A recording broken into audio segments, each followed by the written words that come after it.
Hello guys, syempre good morning muna rito at good evening dyan.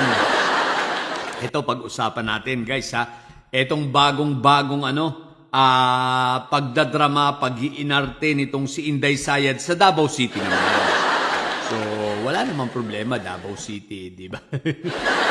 Kahit maghapon siya magdadrama doon, mag-iinarte ron walang problema. Bailiwick naman niya yun, baluarte naman niya yun. Pero eto guys, ang nakakatuwa sa sinabi ron ni Sayad, siya ay naiyak siya habang nag-i-speech. At sabi niya sa speech niya, kung ano nga kaya daw kung sakaling hindi na lang siya tumakbo sa pagka-vice presidente at siya ay tumakbo na lang sa pagka-mayor. Kasi namimiss na raw niya yung kanyang mga kaopisina, namimiss na raw niya ang kanyang mga kasama sa City Hall. Mga ganun bang kadramahan?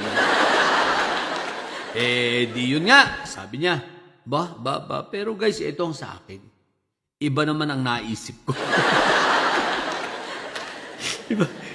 iba ang naisip ko. Iba agad ang dumating sa isip ko nung marinig ko yung sinabing yun ni Sayad. Ano ko nung naisip ko guys eto yan.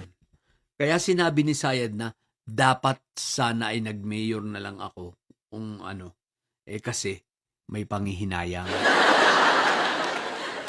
Bakit may panghihinayang? Ang laki ng panghihinayang niya kasi guys, ang Malacanang ay nagbigay ng 58 billion na budget para idirektang ibigay at ipangasiwa, no? Hati-hati naman yun. Hindi naman isang buo sa isang munisipyo lang. Ibig sabihin, may malaking budget na ngayon na ibibigay galing sa Malacanang diretso sa mga LGU. Ibig sabihin, mayor ang mga ngasiwa. At sila ang gagawa ng mga project para sa kanilang mga constituents, di ba? Pati kailangan umabot sa mga barangay, ganyan. So ngayon, diretso na from Malacanang, diretso i-deposit na sa LGU na, sa local government na. Diba mga mayor? Yun ang dahilan kaya nagkaroon ng pagkikita, diba? Nagkaroon ng meeting nitong nakaraan sa Malacanang na nandun sila Mayor Leni Robredo, sila Mayor Isko, Bico, itong sila Zamora, diba? Pati nga itong si Governor Pam nandun din, diba? Ang wala lang ron ay syempre si Barbie. Hindi talaga attend yun doon sa kahihiyan, di ba? Saka marami rin mga nakapulang brief at nakapulang pulang pante. Parang sinisilaban si Barbie ron pag pumunta ron. Pero ganun pa man, syempre, makikinabang siya rin siya dyan, sigurado yan. Syempre, papabayaan ba naman Malacanang, alam mo naman ang Pangulo, pantay-pantay yan. Pero ito ang punto. So yun ang kaya naiiyak si Sayad kasi sabi niya, sayang! Hindi siya nangihinayang na naging vice presidente siya, nangihinayang siya dahil sayang! Diretso na yung punto, malaki-laking kita ito. Ang tingin agad ni Inday Sayad, komisyon! Alam niyo, kada may darating na punto dyan, syempre, ang nakikita agad ni Sayad dyan, komisyon. Hindi yung project. Sabi, what the heck, komisyon, komisyon. Nanlolobo agad yung mata ni Inday Sayad dyan kaya dahil komisyon. Kaya yun ang dahilan na tunay. Hindi yung sasabihin niya naiiyak siya at namimiss siya yung mga, niya dyan, mga nasa sitol. Hindi totoo yun. Ang totoo niyan, kasi nung marinig ni Sayad yun, what the heck, komisyon to, pera-pera to.